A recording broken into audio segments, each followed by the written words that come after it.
Hello, hello, my friends. It is Hondo, and welcome back to the Knights of the Nerd Republic.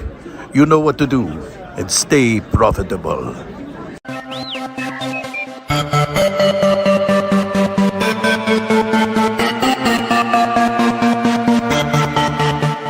The Nerd Academy podcast is released weekly at 12 p.m. Eastern Standard Time, available on our website at www.thenerdacademypodcast.com and wherever you listen to podcasts. You can find the Nerd Academy podcast on Facebook, Twitter, Instagram, and YouTube.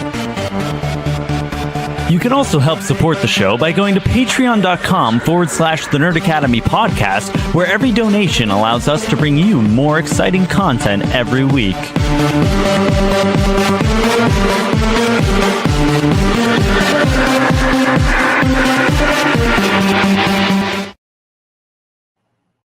Hello there, and welcome back to the Nerd Academy Live, where we are talking about the Acolyte, the talkback series we've been doing, our little after shows. And oh boy, I loved this episode. It was such a, after the fucking carnage of last week, we've had a moment to kind of sit down and catch our breath and really get to explore the stranger. I'm doing my best to not call him Chimere, because that one character poster made a point of saying that, Chimere is an alias and a persona.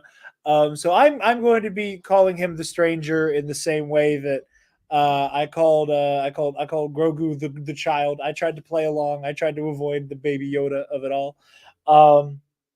But very, very excited to talk about this episode. We already got a couple people in the back, and I'm going to introduce the first one because I did not realize they had subscribed to the Patreon. So first, thank you to new $5 patron, Brennan Marr of Patroners They Were Not. What's going on, big dog? If you're speaking, buddy, I can't hear you.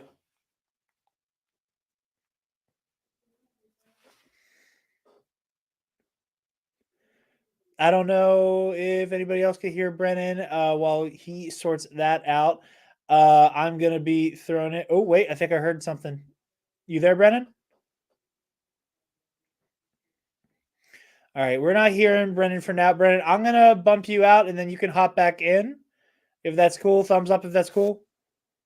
Cool. All right. Oh, don't ban from studio. Jeez. Okay, wrong button. There we go. Kick. Cool. I will see you in a moment, my friend. In the meantime, other $5 patron, we got Eli from Inner Galaxy, the unofficial co-host of this show.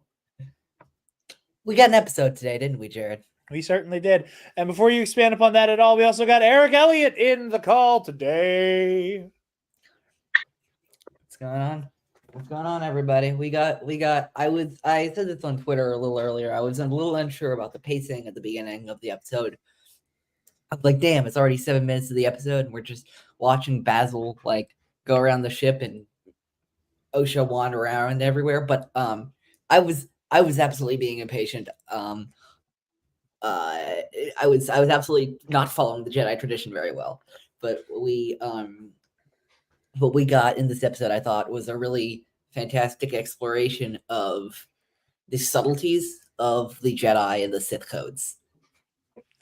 Yeah, big facts. Eric, what are you thinking?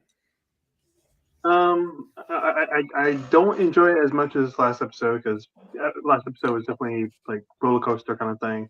Yeah. But this episode doesn't have one of the big issues that I had with the previous episode, which was I think the writing of May's character is very wish-washy with like her positions. Well, I mean that's fair. We can unpack some of that. I'm going to bring Brennan back in. Hello there. Damn, we still don't have you, Brennan. Trying to figure out what might be going on that end. Like I said, in the meantime, Brennan, I feel bad bumping you, but if let me know, shoot me a message if you figure out what's up, then I'll bring you back in, okay? We want to hear you, man. Yeah, we want to hear you, bud. Ooh, we got some technical support here. Oh, okay, I can hear Brennan audio. That's it. There we go. There we go. Welcome to the show, Brennan. How are you feeling, big dog? I mean, it's definitely a different kind of episode Yes. than last week. Filler. No, I'm joking. Oh, Yeah, harsh. that's the thing because for some reason, I nowadays when I watch a Star Wars show, part of my brain is like, "Oh, people aren't gonna like this one," but for me, I liked this one. I don't think it's quite as awesome as last week, Yeah. but last week was like, the peak. And I think that this one does reveal some interesting things. Mhm. Though, like Eli, I'm getting very impatient to get to the answers. Yeah, we're definitely on the cusp of them. Like it was. Yeah. This episode, I know there have been a lot of people who have had the kind of push and pull of oh, every time Soul's about to say something, somebody gets stunned, there's an interruption, something happens, and all the Ned Stark comparisons to boot that come with that. And I've understood that, and I haven't been really worried about it. But in this episode alone, it happens like 2 or 3 times, and I was like, "All right, come on, yeah, Yeah. let the man speak." Again, I think the like I was texting with Jared this before the show. I think it's going to be next week. I really do. Yeah, We have I the think same you're right. director as 3 Kogonada. It makes sense that the writers on Twitter revealed that they shot 4 and 5 back together, which have the same director and a lot of the same like main writers. I know there was a writer's room, but a lot of the main writers were the same. So I think that we're going to get probably May's perspective. I would think maybe Soul's perspective on what happened on Brendock that night. Yeah.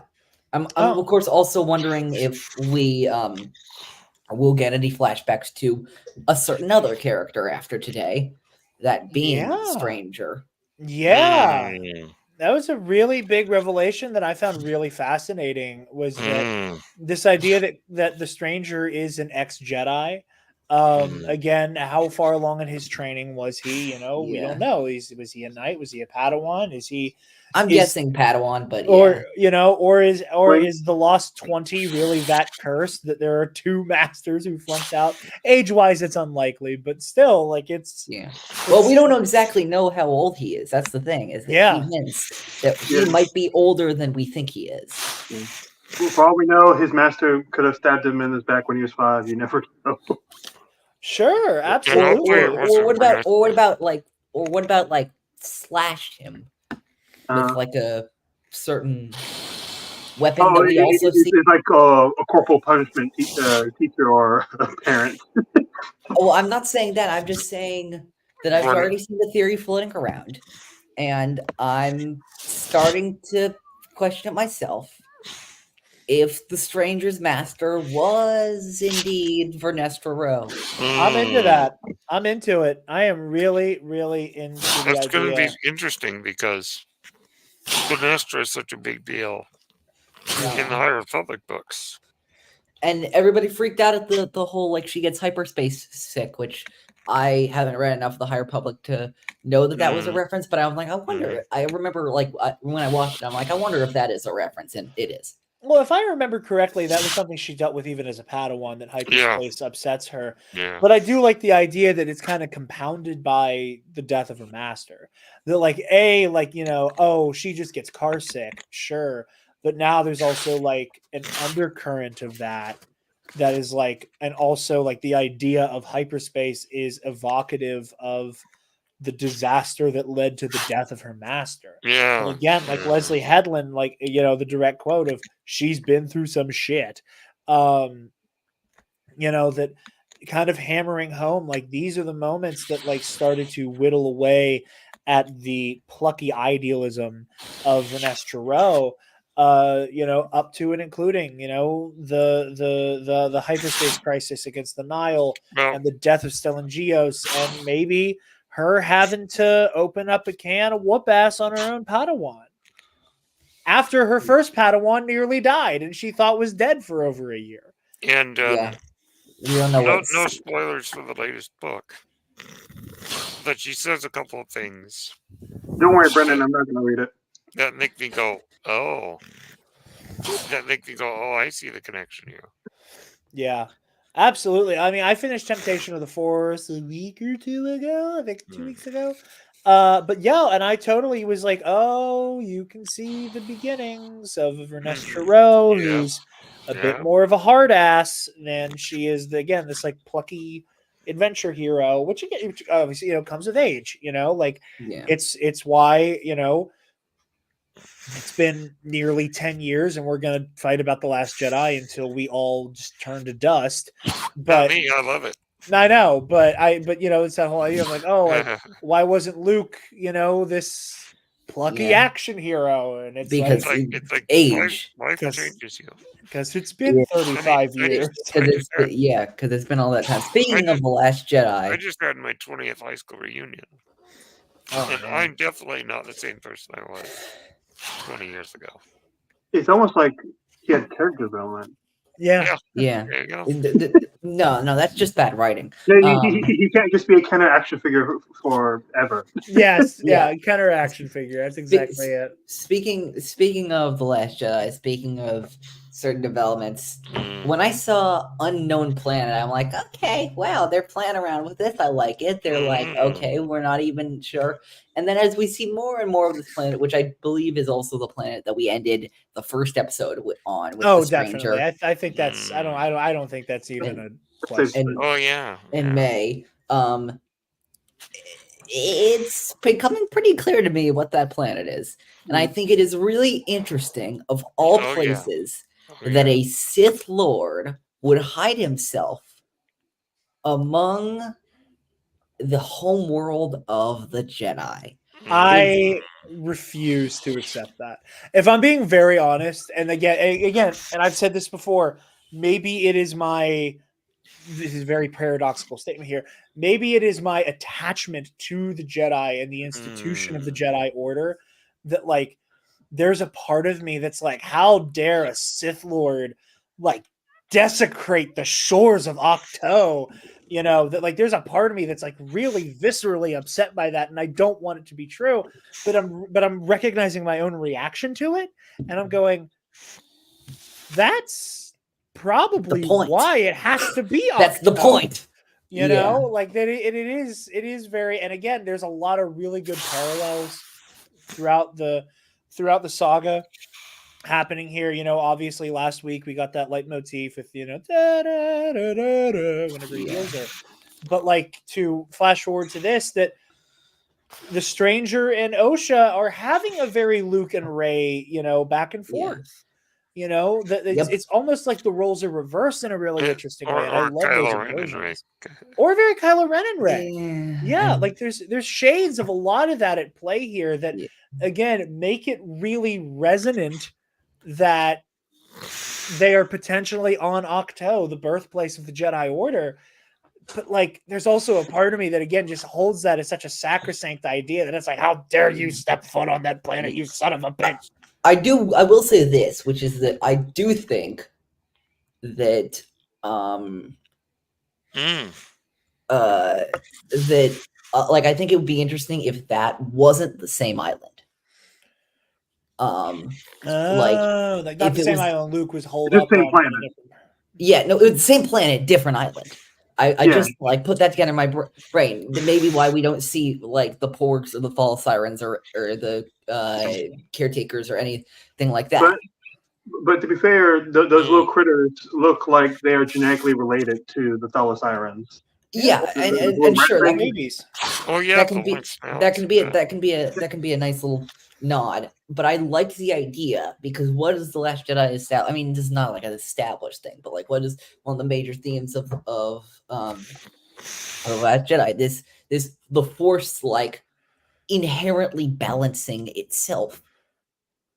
Powerful light, powerful dark, and what represents that more than Octo having an island that was a refuge for the Jedi and a refuge for the Sith on the same planet, and within it all, balance. Mm. I just part of me, like, there's a part of me that's like, I like all of it. I don't know why I'm just so not in love with the idea of it being Octo. Like, again, like, thematically, it's a very, very rich idea. That it's one of those, like, it reminds me of the all but verbal confirmation that Ilum is Starkiller base, right? Where like where you see Ilum from the stars in Fallen Order, and you see the trench through the equator of the planet that is clearly the guts of that like mega laser that will be used to annihilate an entire star system. But like it took a while for like there to be an official, and yes, because of the rich supply of kyber crystals, they built it. Like, but it was very clearly implied, but they never said it. And I always loved that idea that like, oh, like we have all of these details. We don't need, StarWars.com to publish it. We ourselves, as the viewer, as the fan, as the player, as the reader, etc., can do our Leonardo DiCaprio moment. Oh, we got the thing. We got the reference.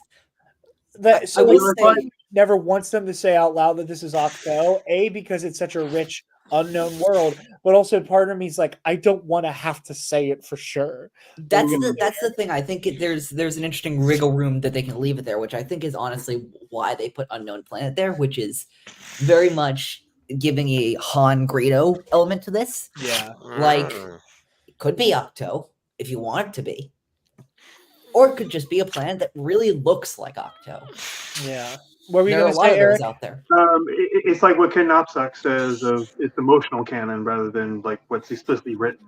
Yes. Yeah. 100%. Now, Eli, like I know you're saying as a joke, but I was thinking about taking it a little further, where you were saying, "Oh, this is filler episode." Well, much like a filler episode in anime, it has fan service. She saw his dick. He came out from bathing. I didn't want to think of it that way, but okay. Yeah, look, okay, just like yeah. No, Taylor was chanting at the TV that she wanted to see some ass. Yeah, I figured that's. I mean, that's close she's going to get. That's as close as you're going to get. It's a like. Clearly, Taylor, you were. Yeah. And I'm grateful. I'm so. Darth fine. I'm so happy that people are getting so much great gratification out of this episode. I really am. You kind of lost me a little bit, and that's not I'm like not offended or anything. It's not meant to be taken in a rude manner. I'm just like, yeah, I'll let you have your fun, and I'll be over here. Oh, I'm not trying to smash the night brace factor. I just think it's funny. Yes, Taylor, I will always respect that point of view. Sensational. I mean, Chimere's not my type, but whatever. Do it. I know. I was getting to it. Play it. Sensational. That's his word. I will say though, like, as much as a to-do that I know Twitter is about to make of well, I haven't seen it yet, but as much as I know Twitter is going to and probably has already made a to-do already out of naked bath time Chimere or Stranger or whatever. I think that'd be a great toy set. It sounds like a great action figure. This is a great toy set. It's the Ben Swallow. What'd you say, Eric? Oh. I was agreeing. I was saying a great toy set. Well, I will. So this joke is a little raunchier than the fare I normally throw on this show. I cuss a lot. I don't let it go to this place very often. Taylor in passing was like, "Oh man, I hope they make a hot toy of the Stranger," and I was like, "Yeah, honey, I'm sure they'll make a hot toy of them, but I don't think it's the hot toy you want it to be."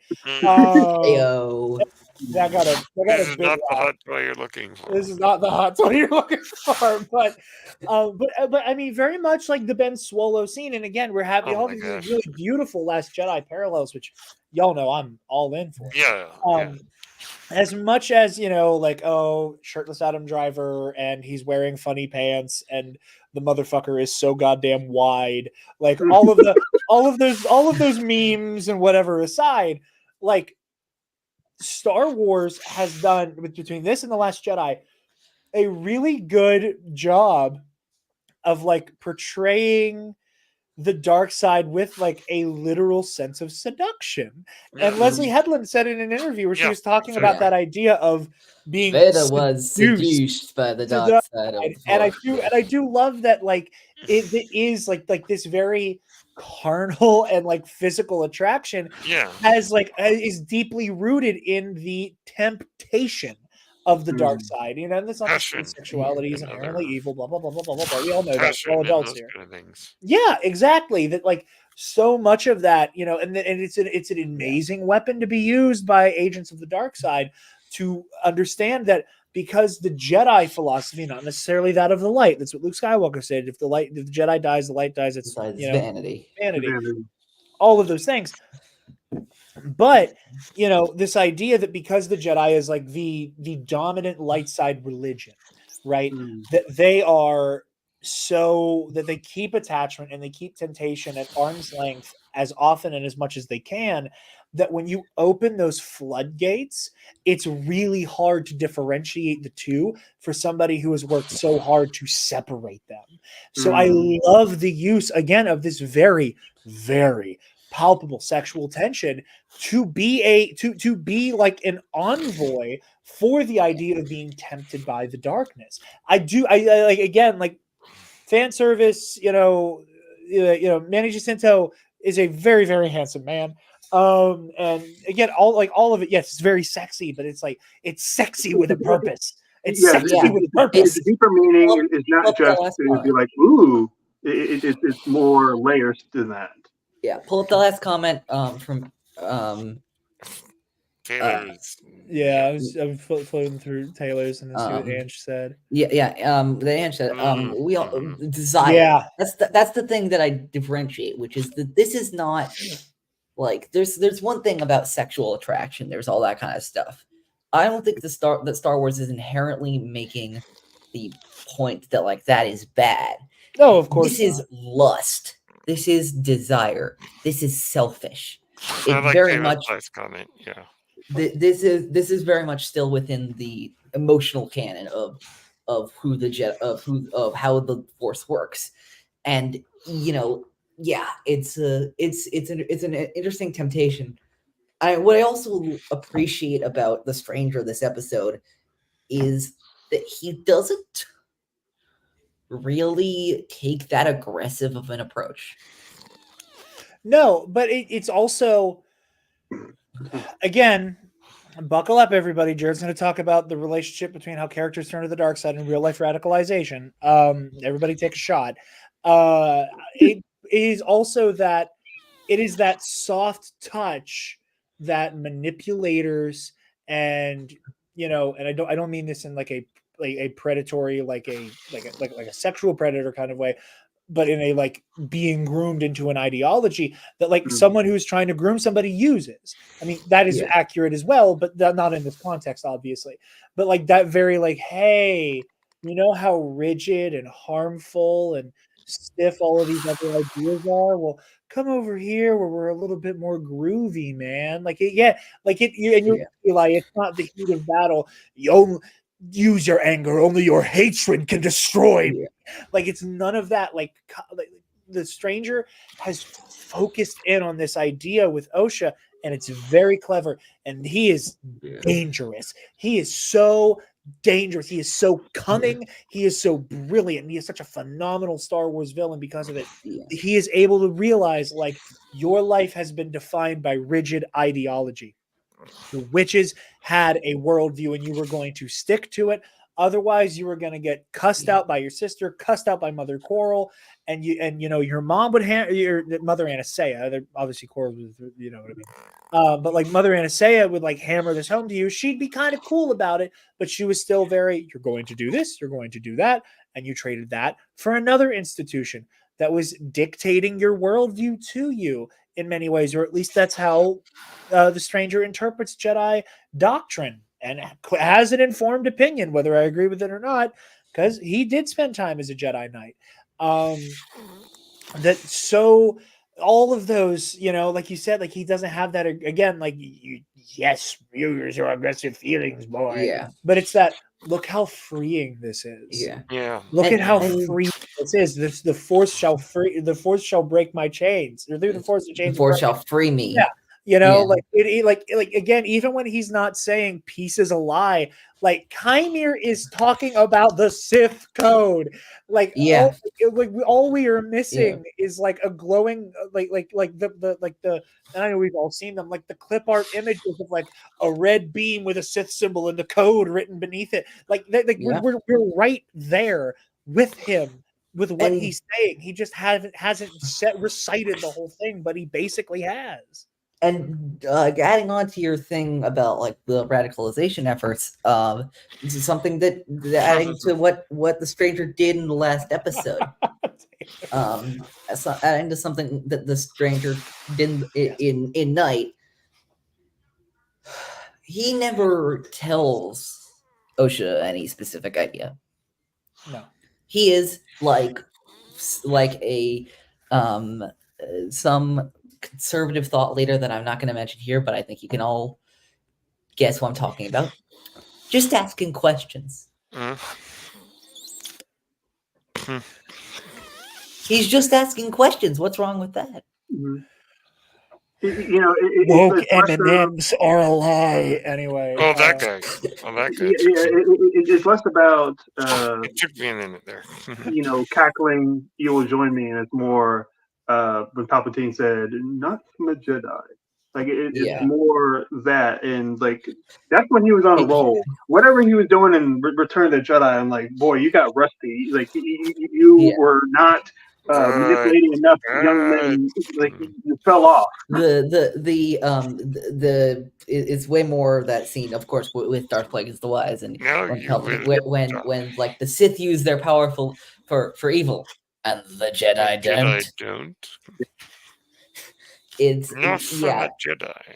Yeah, you can see how, like, as much as he probably wouldn't want to admit it, you can see where Palpatine gets it from. You can see where these teachings Palpatine learned from. Yeah, now compound that with being at least in the case of the Plagueis novel, a literal clinical sociopath who comes from a political dynasty. Like, you kind of have this cocktail of being like the most potent, to quote the great American poet Kendrick Lamar, habitual liar, master manipulator. You know?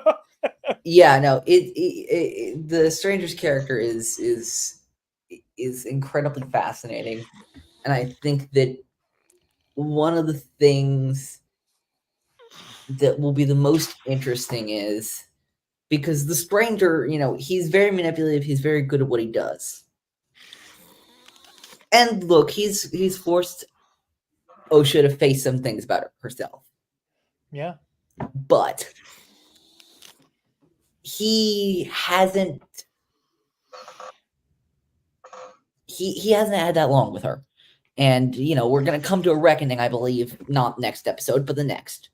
You know, the rubber's going to have to hit the road somewhere. So it's going to be interesting to see how not only Osha chooses, but May chooses. That's the other half of this episode is Soul slowly figuring out.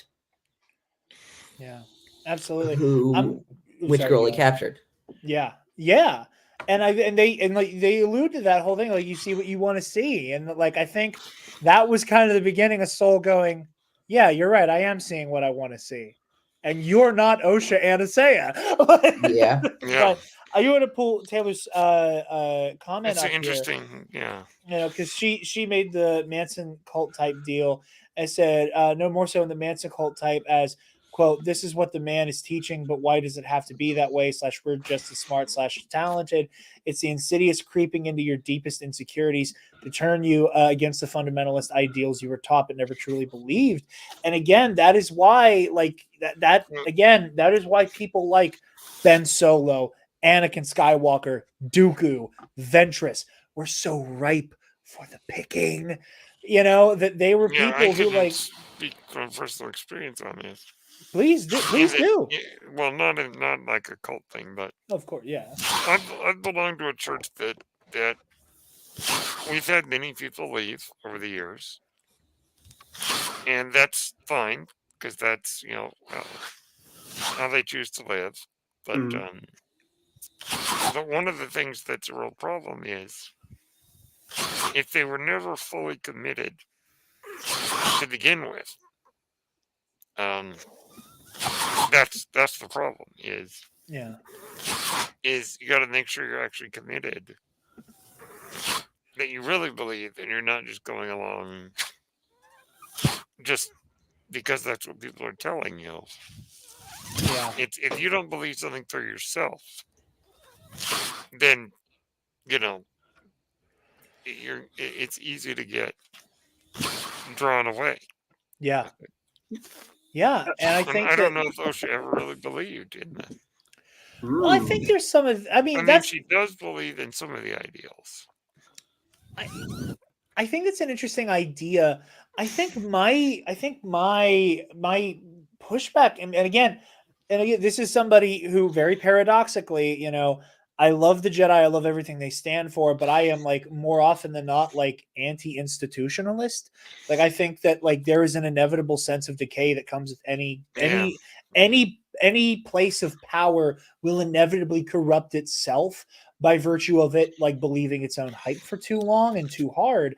So, and while I do think there's credence to that, I think I'm not even necessarily pushback, but like rejoinder to that would be, the idea that there are those, especially in the context of the Jedi, like keeping it in universe and what it represents in the real world, but like that people like your Anakin Skywalkers and your Ben Solos, I don't think it's necessarily that he didn't truly believe in the way of the Jedi. It's that there was something keeping them from feeling as though they were as much a believer as the guy standing next to them. If that makes sense. Exactly. That there is that there's that barrier that, Anakin was, again, like he made his own decisions, and I am the last person you're ever going to find who wants to blame the actions of Anakin Skywalker, the man, on 80 other different people. There are contributing factors and there are failings and actions of other people that help set the table for him to make those choices, but he's the one who made those choices at the end of the day.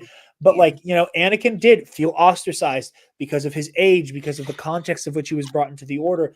It required the dying wish of one of the closest friends of most of the people on the council for them to even consider him. He was point blank, just, out of hand, rejected from being trained by the order. It took Qui-Gon being run through by a Sith Lord for them to go, oh, the Chosen One can destroy the Sith, and this was Qui-Gon's dying wish. Maybe we should consider this. And Anakin went through his life knowing, I'm in here because of a caveat. I am in here on a technicality and on a favor. And that's a problem too. I'm in here because a dead man believed in me. Exactly. And so there's a lot of people in the Jedi Order who keep him at arm's length.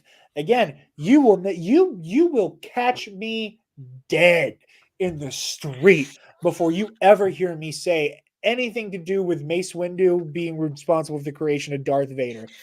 You will catch me dead before I say anything like that.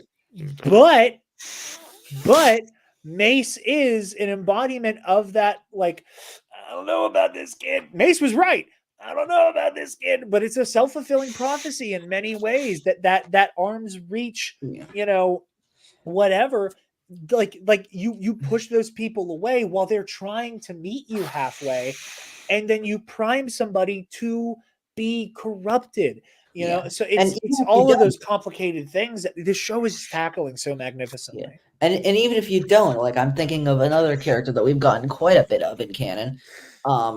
You want to do this first, or do you want me to? Yeah, I was sorry. I didn't mean to cut you off. I didn't realize on my side how long the comment was, so I didn't want to cut you off. But it is worth reading. It's a considerable amount of believing that, quote, I need something to believe in, and so many people struggle with that because they fundamentally struggle with who they are, both in real life and in fiction. It's what Chimera is exploring in Osha, because she desperately wants to be a Jedi and will force herself into a box because that's what she wants. But he's here to say, hey, I see you. I see that you're not like them. You have strength they can't understand. Let's explore that together. and she's cut off, and she's never whatever Taylor will be typing. Yeah, she's never done that before. And basically, the idea that evil sometimes isn't. Well, in the case of the Sith, he's not necessarily telling lies, but he's twisting the truth.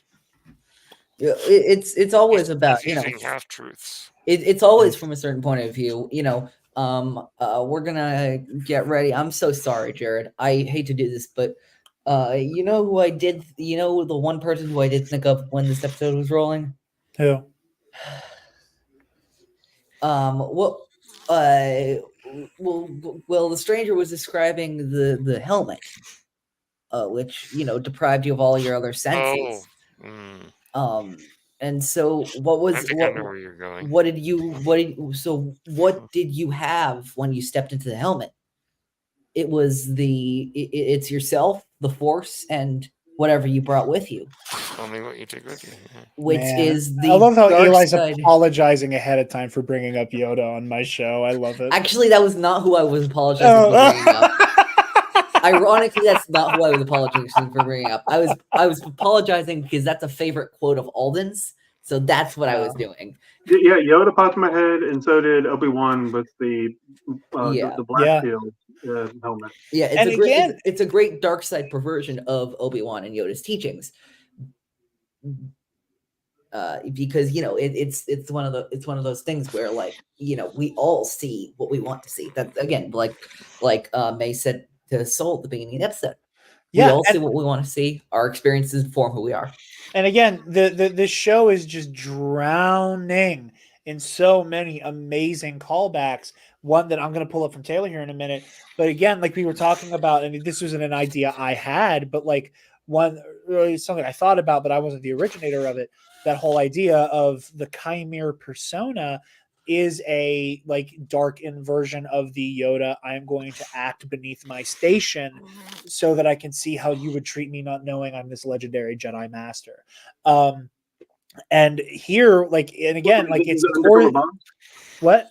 It's like undercover boss. Undercover boss, yeah, not the radar technician. Hi, I'm already yeah. But we also have this next inversion, like you brought up, with the Obi-Wan blast shield thing, but that all goes back to the first thing. One of the first things we hear Phil say in the beginning of the fucking show is, trust your feelings. Your eyes can deceive you. Deceive you. And must not trust them. And that has been again, I don't the show has bad writing. You're on crack cocaine. There is no version of this with this bad writing. You may not like some of the dialogue. Bad writing is code for. Bad writing is code for it didn't go the way I wanted it. Oh, for sure. But it doesn't go the way they wanted it, and then they say bad writing. But you're absolutely right. But the way that there are just so many one of the first lines of dialogue in the show has been a linchpin of everything we're seeing. Of do not trust your eyes and deceive you. There are two Anastasia kids that she did not die. Yeah, you watched her fall. You didn't watch her die. You're looking at this bumbling alcoholic oaf. This man is one of the most deadly Sith Lords we've ever seen, legends or canon. Do not. My hiccups are bad. Do not trust your eyes. And on the topic of the callbacks, and Taylor brought up such a good point, and it's one that I've been stewing on while I was getting ready for the stream. The heavy breathing at the end, the echoes of this echoes of Vader at the credits can't deny. And again, so much of the symbolism that is tapping into the greater mythos of this idea that Osha might be finally dipping her toe into considering this ideology. And like Taylor said, it is very evocative of the first time the helmet, the walking tomb that Anakin Skywalker has been consigned to for the rest of his life, that the first time he hears himself breathe, so much of that, like Taylor said, it is so evocative of Vader, and that that it represents the first step. Hell is the path to hell is paved with good intentions. Yeah. This is that first step of maybe the dark side is the way. And it is such a cool metatextual foreshadowing warning of don't forget the horrible things this path can do to you. Well, that's the It's- thing oh. is that I would actually compare it to a different Anakin moment, or a different moment with a different character that I've been experiencing on my own with this stuff. But like the thing automatically that I thought of, because I've been spending a lot of time with this character lately, is Osha trying on the helmet. I feel like is a little bit like the first time that Peter Parker puts on the symbiote suit, the symbiote infected suit. Yeah. It is not a I'm committed to this. It's a let's try this and see what happens. Surely it can't be too bad. It's an experimentation. Sort of like, and again, this is an extreme example of this, but like I would go with the Vader helmet dropping. I would go with something more like, and again, this is not to try it out because clearly it's a crazier plunge into darkness, but like I would go like Anakin's first taste of bloodshed, which is the Tuscans. Yeah. Mm-hmm. Yeah, which is all on the path. Yeah. Which they to paraphrase Palpatine in Revenge of the Sith, they took his mother from him and he wanted revenge. That does not justify what he did, but he was able to justify it to himself. And I can see Osha going down the path of, like you said, the road to hell is paved with good intentions of, so what if I stick a toe in this pool? What's the worst that could happen? The worst that could happen is you end Which up might like be fucking Vader.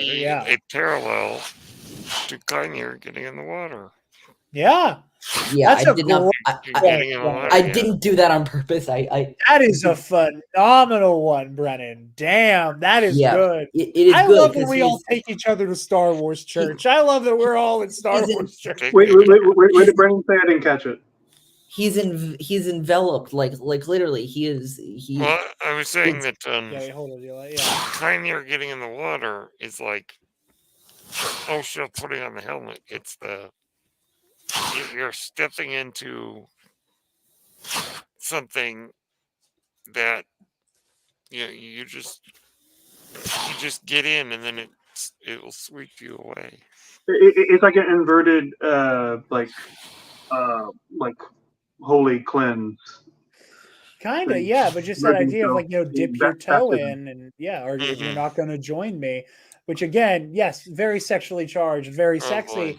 It has all of, but it's steeped in that theme of temptation. And fuck, I love it. It's so good. And we are good. Yet.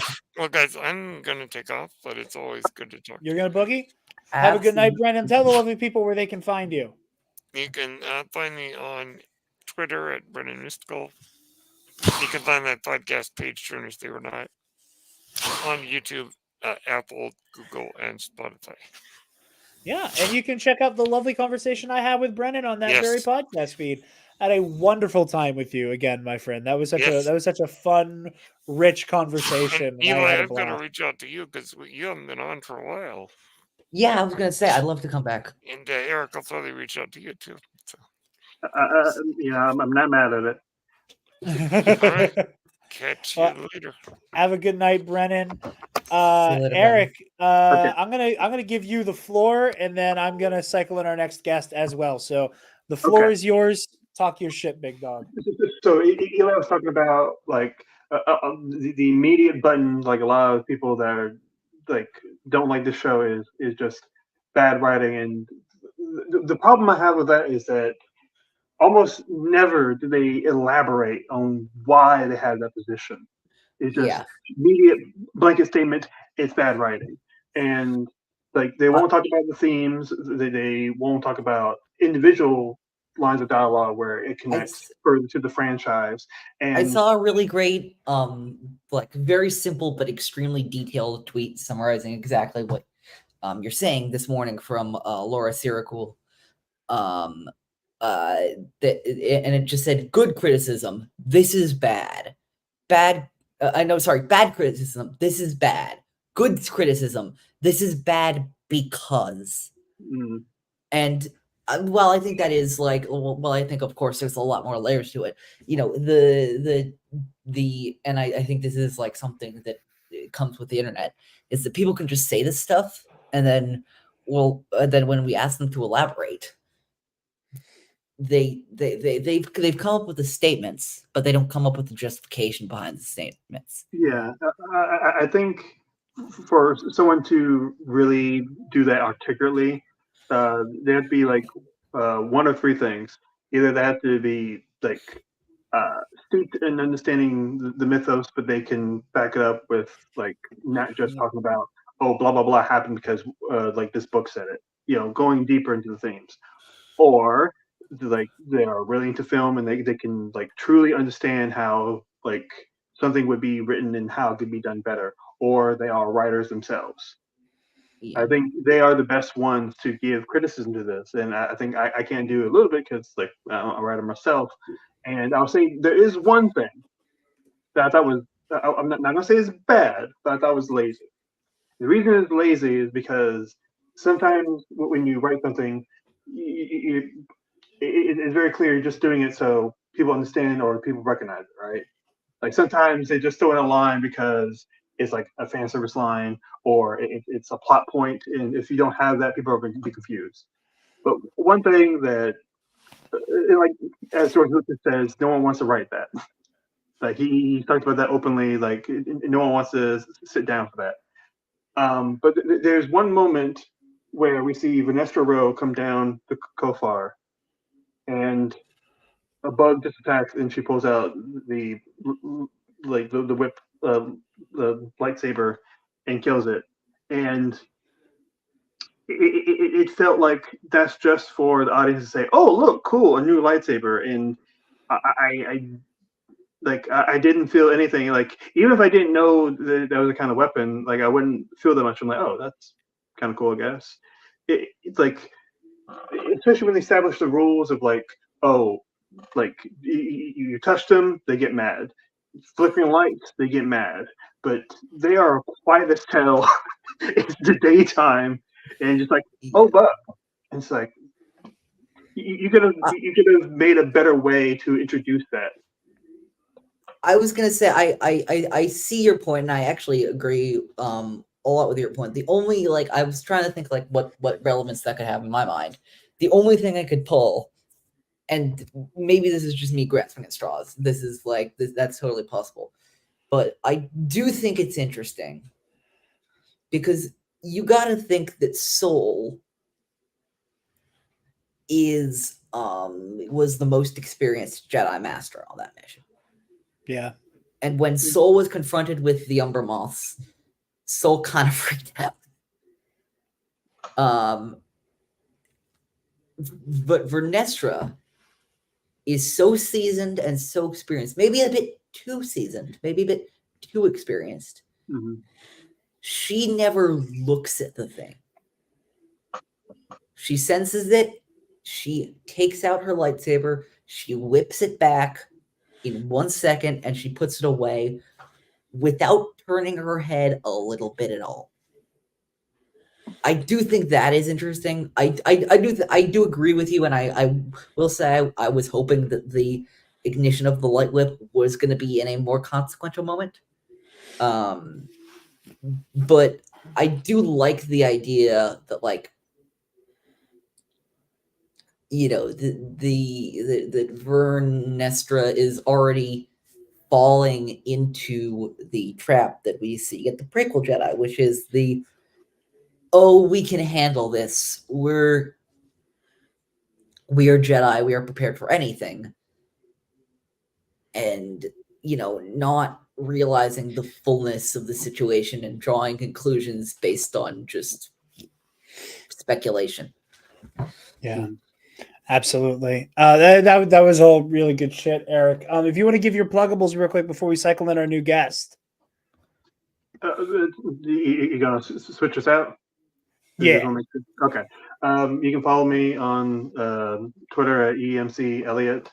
And I have a YouTube channel called Honest Claude. I got an iceberg video that I'm I'm mostly proud of.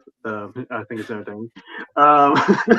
And while watching the show, I was like, sometimes some things happen to, and I'm just like, wow, my I'm really black. Let me explain, okay?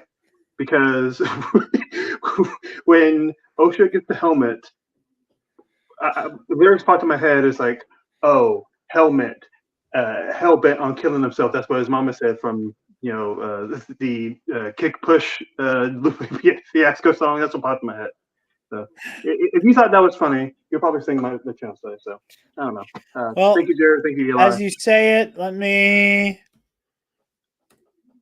link to Honest to Claude in the description. So go ahead and follow that and subscribe and do all those things.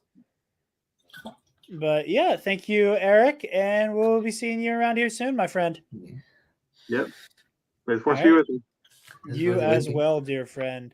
As we cycle through here, gonna bring Buck O'Brien in, another $5 What's patron. up? What's up? Wild, baby. Let's go. How we doing, everybody? I am great. Buck, before you go crazy talking about how horny Chimera made you, Taylor sent me a tweet while we were on stream here with such an amazing fucking deep cut that I am tweaking over. Okay. This planet could be Baldemnik. Why would Taylor know that? She found the tweet about it and sent it to me. So wait. Give me a second. I'm trying to trace my thought process. Baldemnik is the one where okay. I'm interrupting real quick. I just heard again, Taylor's watching in the living room and there's a slight delay. I clearly just heard her hear you, Buck, say, why the fuck would Taylor know what Baldemnik is? And started cackling in the living room, which is I love Taylor. Yeah, she's way too normal a person to ever have heard the word Baldemnik before. Look, I know she's not yet as deep as we are. Okay. Yeah, so, no. You don't need to know. You don't need to know Baldemnik. Yeah, no. I was gonna say it was a good thing that Brennan and Eric left before I came in because guys, whoo, it was hot.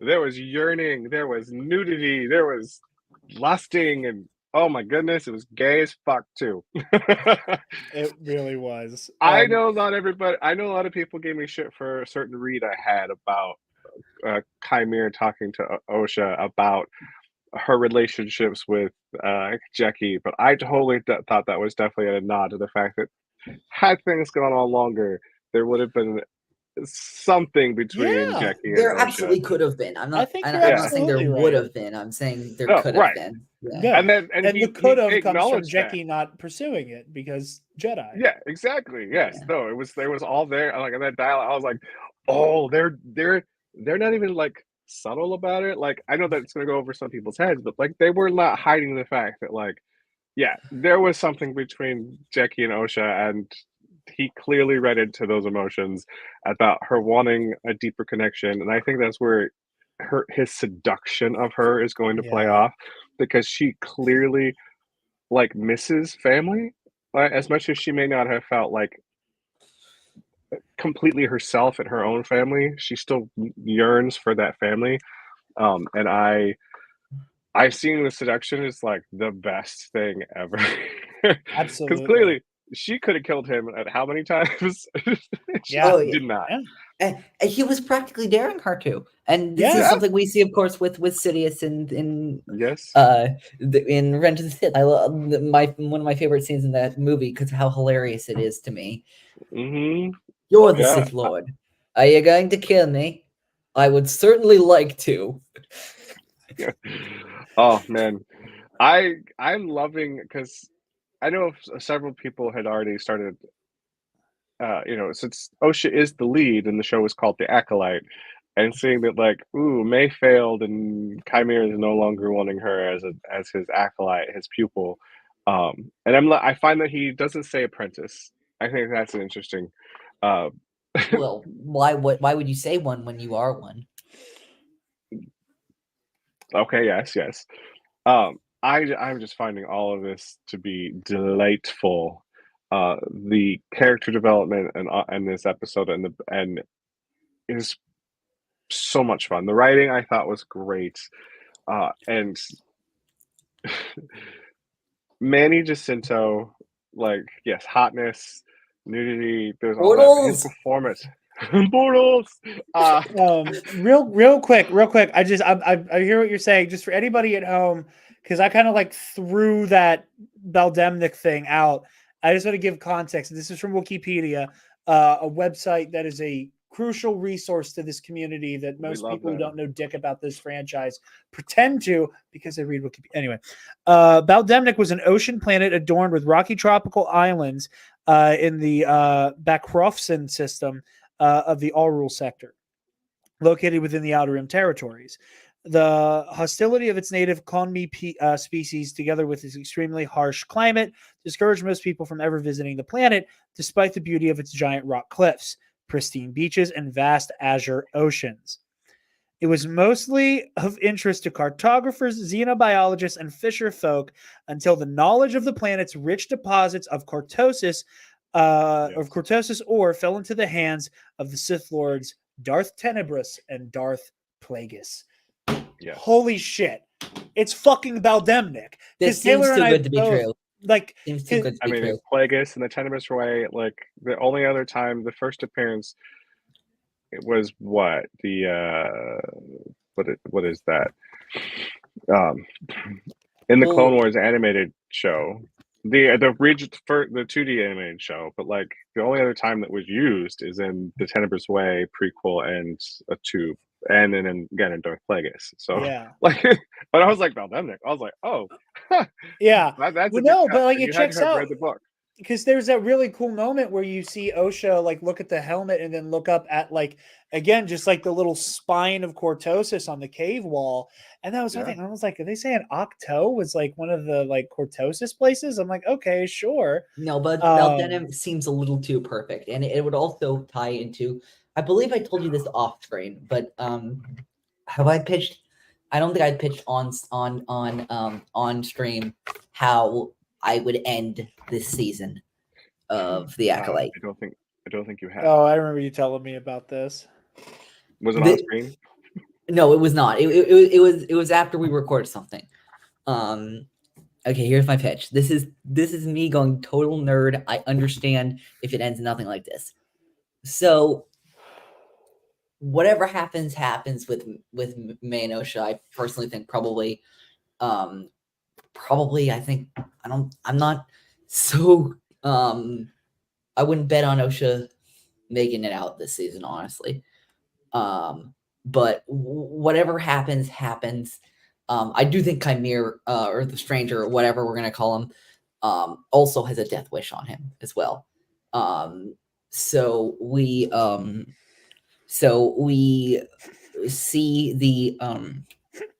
the person monitoring the Stranger this entire season, and this is Master, and we like circle around, and it's a Biff with who clearly has a red lightsaber, and we see that the Stranger's Master was indeed Darth Tenebrous.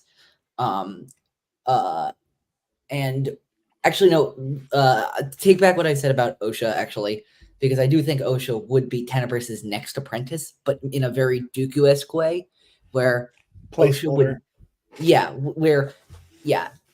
she's not really an Sith apprentice. She's more like an assassin who he guesses he'll give the title to until his real plan. Look, all of his efforts to corrupt people to the dark side, that hasn't gone so well. He needs to create someone of the dark side. So he goes to the planet of Meaningless, and he meets these very strong-willed but very hot, maybe higher than normal Munes in M count. And he using his powers to manipulate the future, which is from Legends, causes these two strong Munes to fall in love and produce a child. And this season ends with the birth of Darth Plagueis, of the man who would become Darth Plagueis. My boy, Ego. My boy, Ego. I think all that is very fanficky and not happening.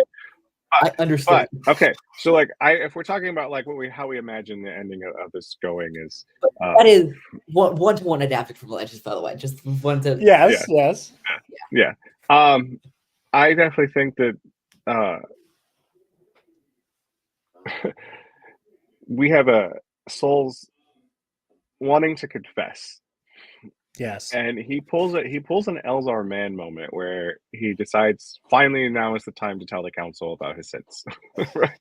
I am going to confess at the most inconvenient fucking time imaginable. Exactly. Fuck you, Elzar. I love you to death, but goddamn, like this is not the time to confess your sins. And this is a good point. She does read fanfic, and she loves that there is fanfic. Yes, fanfic is awesome. I don't write Star Wars fanfic, but you know, I write and dabble in other universes, and it's fun. I read a lot, tons. It's great. But I definitely think that whatever Soul reveals, I definitely think what might happen is that May does get mad, and she tries to kill Soul, and he kills her in self-defense. And Osha is going to hear the confession and see what he does to her, because he does not have a handle on his emotions. We see that. He's very angry and very emotional. He has his attachments. He's coming undone, yeah. Yes, he is. And we see so evident in this episode. The shame and guilt is weighing on him. And I definitely think that will be the thing that pushed Osha over the edge. And she'll end up killing Master Soul in retaliation for him killing May. And that's how she becomes the Acolyte at the end of the show. That's interesting. The thing that I like, because we've been hung up on a lot of like the stranger dark side temptation stuff, and it's been a theme of these live streams is there's like one moment that we all get hung up on and talk about for most of the stream, and I'm not complaining about that. I felt so saved last week that I didn't. I mean, we talked about the fucking fight for most of the stream, but it wasn't like all lightsaber go burr. Like we did a really good job of like talking about ideas. Yeah. But the Souls thing. The thing that I think is so interesting is that it looks like this show is hurtling towards the idea that Soul gets fucking framed for this shit. That too. Like if he dies, like if Soul dies, or like I don't see him making it out of this season. Oh my god. I just had a brain blast and I hate it. Oh god. Okay. What do you got? Everything converges on everybody thinking Soul is responsible because he suspiciously punches it the fuck out of Kofar at the exact moment. At the exact what a moment, fantastic shot, by the way. The rescue team show up. So he leaves as they pull up, and they're like, "Okay, like this is getting weirder and weirder and weirder." And Soul is the only person who made it out of this alive, and he was the most powerful and experienced person on the mission. And all of these motherfuckers clearly died from a lightsaber wound. Except for Yord, he's neck crack-a-lacking in the corner. Like all of these, but he's Yord, so he has to be different. Yeah, he's Yord, he has to be different. So like all of these dead Jedi, and the twins are missing, and Soul is gonna in some way have everybody find out that he did something, and they're gonna be like, oh, like he did all of this to cover up what he did, and he confessed under duress, and like right. Either Soul dies being framed as this like lunatic fallen Jedi who turned on his brothers and sisters, or Soul accepts it as his punishment for whatever happened on Brendok, and because he's like, I can either pay for this sin now or continue to kick the can down the road and evade responsibility, and because he chooses like a self-imposed punishment, the fucking Sith get away because the Jedi fucked up on this backwater planet one time 20 years ago. Oh god, this is gonna end in such tragedy. And of course it's a tragedy. And of course, yeah. And I will just say this. Would that mean so if Soul's reputation goes down, if he's seen as a traitor to the order, and his, like, he'll never be spoken about again because of his vast betrayals, so to speak. I think that's a pretty decent way of killing a Jedi without a weapon. Don't you agree? You got to the next part before I could. Yep. Because again, it's not about killing an individual Jedi. It's about killing the dream. It's about killing the dream. It's about, to quote Balin Skull, the idea of it. Jedi. Oh, yes. I fucking love Star Wars, guys. It's so good. So good. This show is so rich, and God, the only problem I have with this show right now, realistically, is the second season hasn't been announced already. Come on. Yeah, people. we don't have an official, like, come on. Liz, here's my thing. I am perfectly okay if this story ends with a big bow on it, and that the Acolyte is an anthology series about the rule of two Sith. Oh, I expect they're it always will be.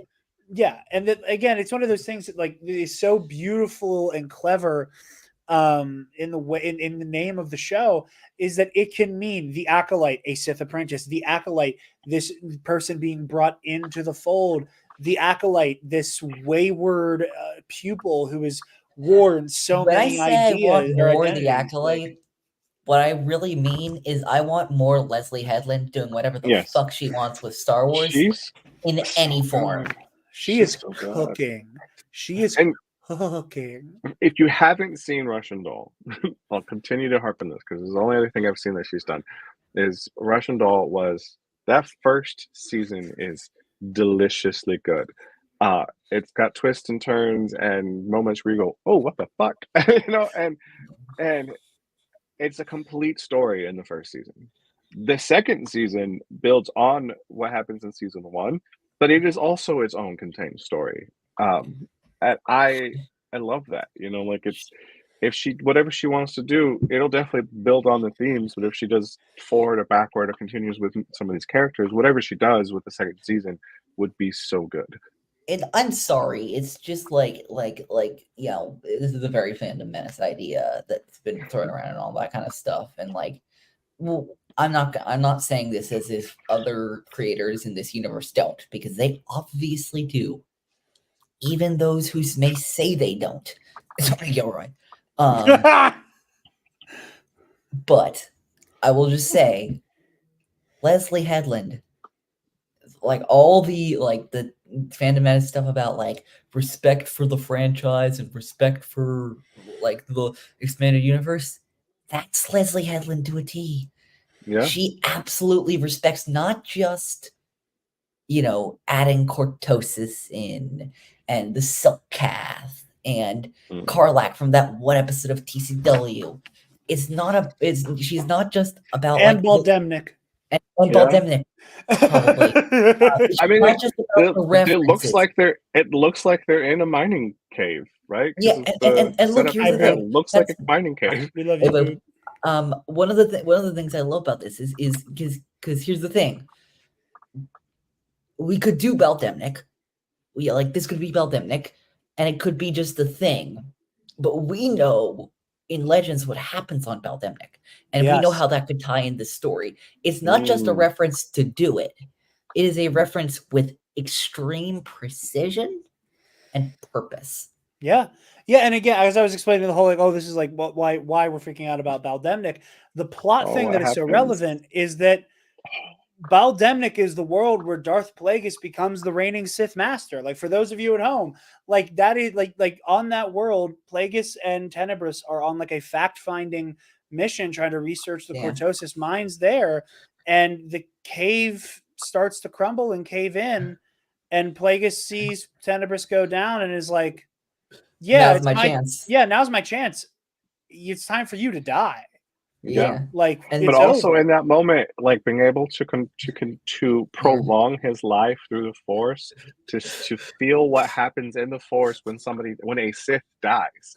So it's not just the fact that he becomes the Sith Master. It is because of what he learns through the Force in Jarod, that moment. This is about the time we're getting late enough to be about the time where I'm going to make some a pun so terrible you're going to want to kick me out of the stream, and I'm acknowledging this. How can Yeah. someone so young have so many dad jokes? I No, don't wait understand. for it. You know, look. Yeah, Plagueis Thank you, sees the Boo. opportunity. Plagueis sees the opportunity, and then he crushed his master like that, and he starts to look around and realizes this shit rocks, man. Eli, I'm gonna take my Lord Starkiller lightsaber I adore you. and fucking fillet you with the claws. And I'm also showing this off so that Buck can see this amazing piece of. I was gonna. We have to have a conversation later because yes, Watch I your am like I went from a chub to like full on hard right now when I saw this. I'm like, I'm on Bombadcast tomorrow night, and Scotty was like, "Hey, can you send a picture of you with a lightsaber over for the thumbnail?" And I was Oh, like, I have a "Oh fr- yeah," and I was like, "Yeah." I'm like, "It's the Acolyte. It's time for me to bring out my fucking Darth Edgelord lightsaber for the, you know." I I'm have gonna, a friend who's been playing what is it, Days Gone with Sam Witwer, yeah. but there's a nude mod, and I had to make this is nothing more than what we saw today, but like I had to make my screen Sam, which by the way I met him again last weekend. So. Oh, that's so cool. so cool. I met him at the very first Comic-Con I ever went to. It's one of my favorite like Star Wars fan stories. Mm. Because I was like 13. I didn't know Sam Witwer was going to be at Steel City Comic Con. And for context, my dad's dad knew a lot of people who sold autographs with like authentication and everything attached to them. Like they were legit, but this guy like sold autographs. And I walk by Sam's table and I see a picture of The Apprentice, as I knew him at the time. It was before Galen Merrick and Star Killer were common parlance, but Yeah. but like I see, I'm like, oh, this Secret Apprentice, and and they're talking about, oh, he'll be back, blah blah blah. He's running to the bathroom or whatever. And again, I thought this was like some autograph selling guy. I truly did. I did not think fucking Galen Merrick was in the same building as me. And again, this is 13-year-old Jarod who is obsessed with the Force Unleashed at the time. So Never I'm like, went away. oh yeah, and I'm like, oh, da, da, da, da, and I hear her start talking, telling the story I've heard about Sam Witwer in interviews about his lifelong Star Wars fan, got the call, blah blah blah, and I just stopped and I went, wait, it's Sam Witwer's here, and this poor lady was like, yeah, kid. That's what the pictures are for. And I'm like, and at this point, I'm like, oh my God, oh my God, oh my God, oh my God, oh my God. And I got to meet him and shake his hand. And I want him to be Oh, at a he's con so I'm at nice. so badly, just so I could be like, hey, like that was like a Mhm. foundational moment for me as a fan. But also, this lightsaber is no bullshit. And I'm going to move my microphone so I can turn it on and I'll blow out everybody's eardrums. It's so nice. It's so nice. That is damn cool. Aha! Yeah. I love Sorry, it. No, I just Eli said it, and I had a reason to. You damn kids. Yes. No, I'm just so in love with the series, and I think it's Yeah. I think that that Leslie Headland has proven her. Frankly, she proved herself for me day one, honestly. Yes. After those first two, but like they just keep doing it over and over again, and it's a thoughtful Star Wars story. It's a Star Wars story that we can talk about like connections and stuff like that, and Easter eggs and all that kind of stuff. But the emotional connections it has to the rest of the saga, to every single part of the saga. That's one of the things that instantly drew me in about the type of storyteller Leslie was going to be, is because she said, when somebody asked her a very simple question, what's your favorite Star Wars movie? She said, no, well, I don't think of it like that. Yeah. I don't have a favorite Star Wars. It's just all Star Wars to me. And that this is as much a High Republic story as it is a prequel story, as it is a sequel story, as it is an OT story, as it is a Jedi story, as it is a Sith story, as it is any other story. It is a Star Wars story, and it's a Leslie Headland story to the bone, and that authenticity is why it works. She's telling a story that does everything that I want a Star Wars story to do, which is to be new and unique while also honoring everything that came before it. Because it has to. For me, I'm a huge like. You can't see it, but there's 2 giant bookshelves full of Legends books. Like I love Legends. I love Legends as much as I love the current canon. Like to me, they're all Star Wars. They both have weird, funky stories, and they also have really great, incredible stories, which we've already mentioned one of them tonight, Darth Plagueis. And that is, I mean, one of the tentpole stories of the Legends timeline. I mean, I think it's probably considered second only to like maybe Heir to the Empire. Like Plagueis and Heir to the Empire are like spoken of in those ways. And the Yeah, fact but that the she brought in elements and setting us up for doing the possibility of doing a canon adaptation of the Plagueis story is incredible to me, because we have the idea that maybe Osha and May were created from some force tampering.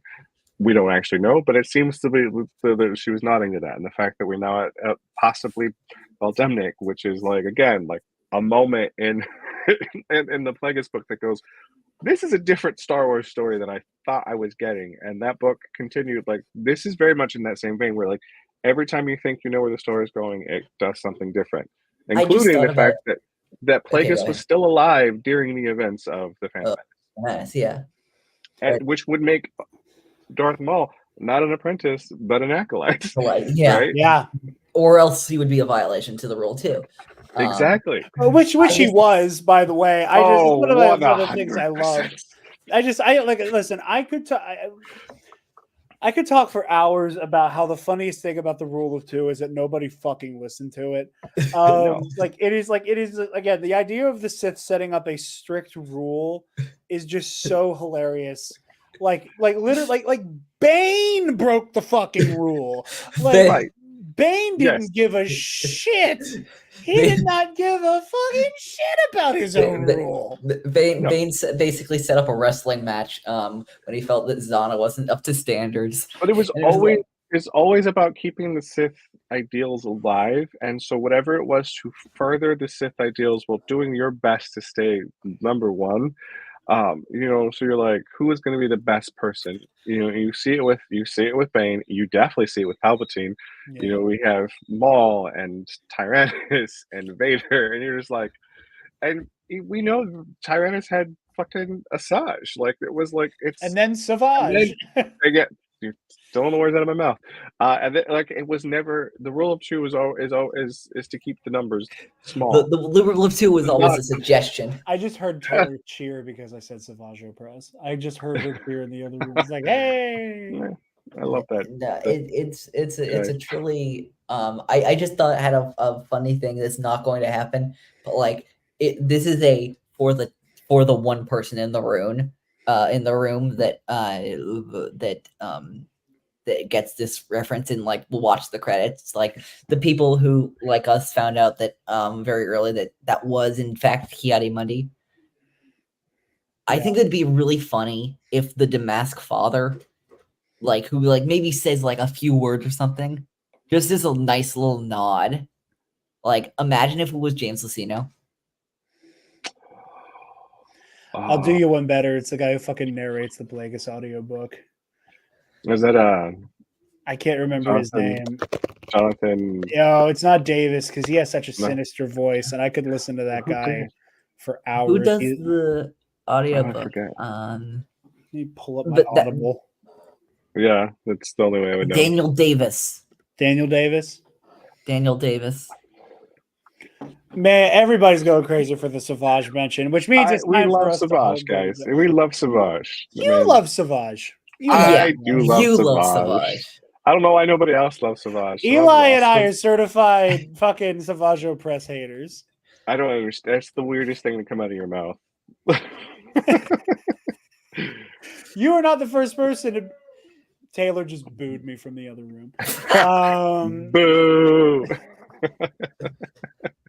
But no, listen, I have a lot of opinions on Savage, and I don't want to get into them too much because it's still making her way through the Clone Wars.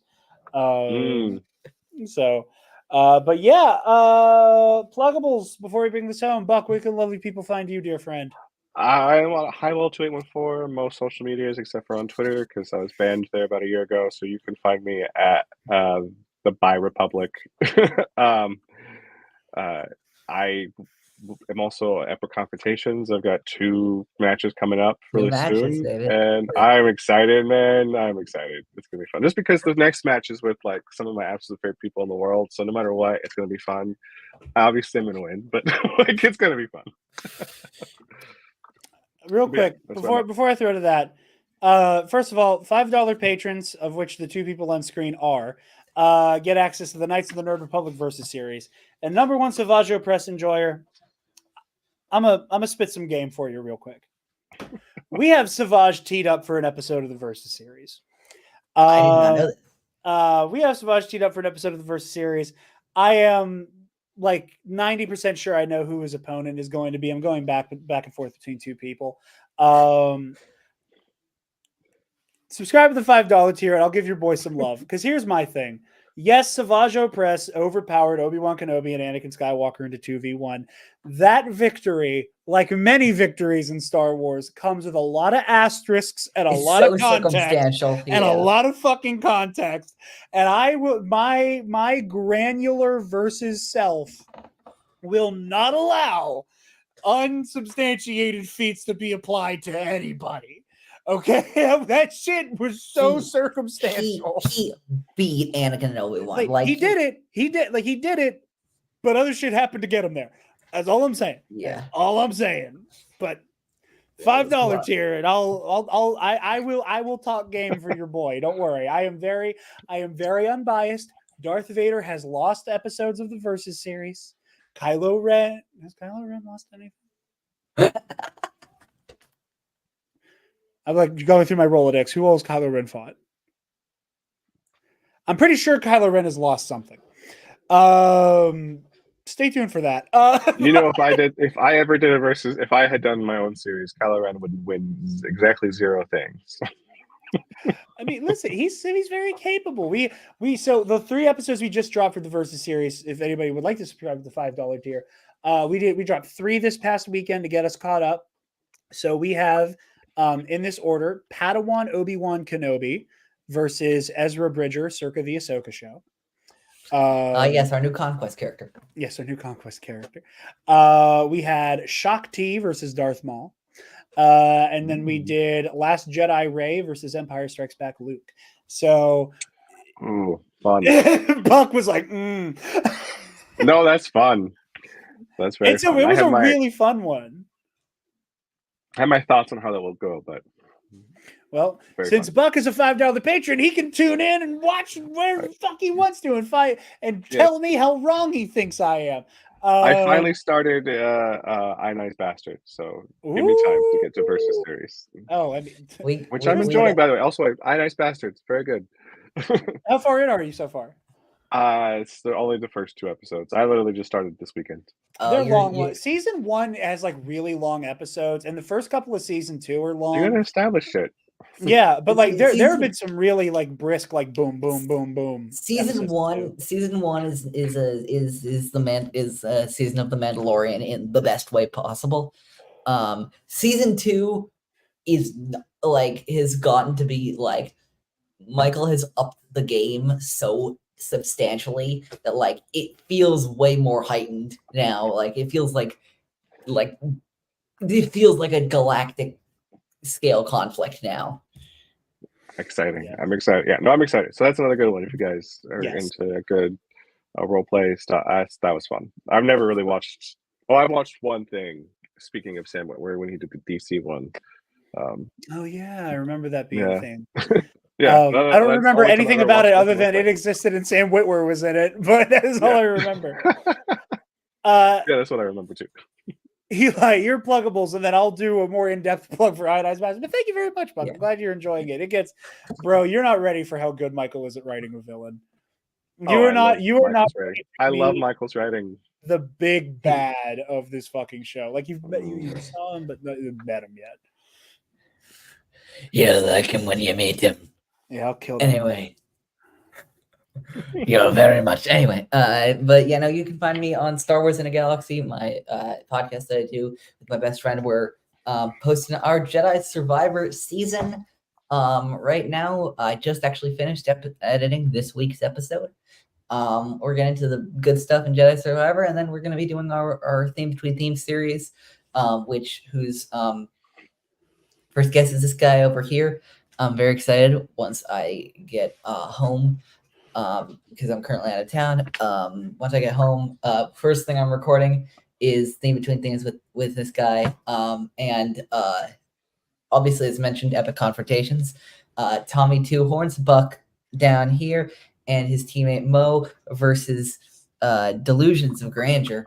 M and Mark is going to be our Accurate first name. July match. And then our second July match, because we skipped June, is going to be this guy down here versus Scotty Holiday. And much more fun Star Wars trivia stuff to come. Absolutely. Absolutely. Go watch that. Go watch all I'm very of that. excited. You guys can find me, obviously, by myself at Dark Jedi 2552 on Twitter, Instagram, and Threads.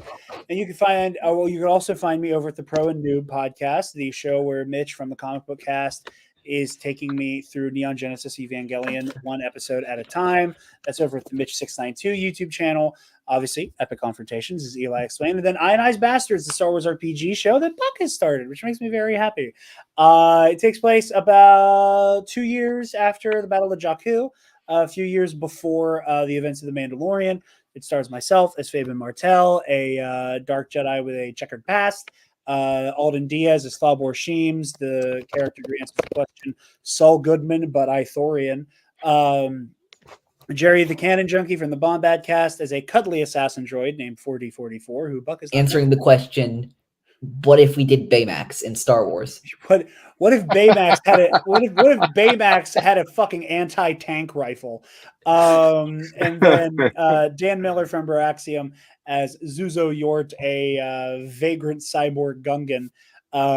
This coming Monday, assuming everything goes according to plan, we will be recording. What's up? Wait. Pull up that last comment. We forgot about the greatest character maybe ever introduced. Yeah. Jam. Don't forget Jam. Jam. You'll understand that eventually, Buck. It's fantastic. Oh, I do, because we've talked about it. Jam is maybe, but love him so much. Jim's the GOAT. But yeah, assuming everything goes according to plan, this coming Monday, we will be recording the season finale of season 2. That should be dropping that following Friday. And then after that, we're taking a little breaky for us. And then we begin production of the final season of Ionized Bastards, which makes me sad to say. It'll be. I know it's going to be a great ending. There's a sadistic part of me that hopes not all of us make it out. It should end with tragedy. There should be heartbreak. Every good story has heartbreak. Michael has asked me many times if I plan on making him kill off Fabian Martell, because I have very, very concisely told him who my backup character is. Because you got to be pragmatic. Like I'm the primary damage dealer in the party. It's me and Jerry for the most part, and I'm like Jerry's good at crowd control, and I'm good at like one target that needs to die immediately. That's exhibited in the first episode. As exhibited in the first episode, where I cut through like everybody. But just wait till you get to the second episode of season 2. It's a fucking bloodbath. But a very funny joke towards the end of the episode that Miss Taylor will love to tell you once you have context for it. But I'm very, very pragmatic. I'm like, I'm the one-on-one fighter that leaves the opportunity for me to get hurt, and my health pool has gotten pretty low a couple times this season, where I wasn't quite down, I wasn't quite knocking on death's door, but I was looking at my dice thinking I might need to start making saving throws soon. So I was like, I gotta have something ready. And Michael's like, do you want me to kill Fabian? And I was like, no, I don't want you to kill Fabian. If Fabian's going to die, you need to fucking kill me, Michael. Like, if you want him to go down, you need to kill. You got to put me down. This is not me coming to the DM. Oh, I want my character to die heroically. Nah, bitch, kill me. But in the event he successfully does, I do have a plan. But all I have to say, Ionized Bastards, Star Wars RPG, a bunch of bumblefuck weirdos saving the galaxy. It's a wonderful, wonderful project that I have so much love for. And then you can find the Nerd Academy podcast on Facebook, Twitter, Instagram, YouTube, wherever you get podcasts, and on our website, where you can click on the you can donate to our Patreon. I'm not playing all the clips right now because I don't want to.